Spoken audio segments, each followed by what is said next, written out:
British Prime Minister Boris Johnson's new Brexit proposals have been met with mixed reviews across Europe, with EU leaders calling for more clarity on how to break the deadlock on the Irish border.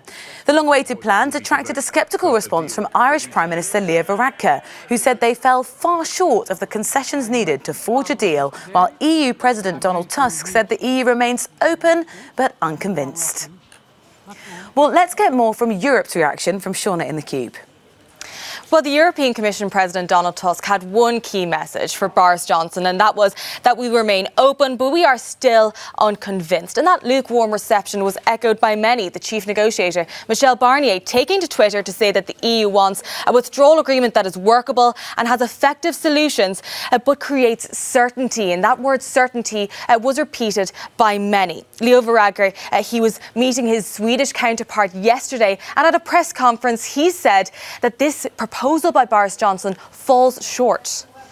The proposals that have been put forward by the UK are certainly welcome in the sense that we now have written proposals that we can engage on, but they do fall short in a number of aspects.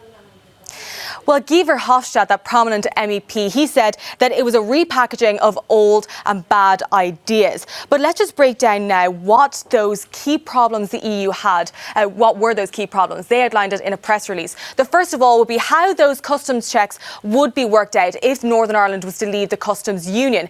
They say there's not enough certainty about that, but also they say that there's a transition period in this deal. There's 14 months to sort it all out. They say that they don't want to agree to a deal that they don't have enough details about.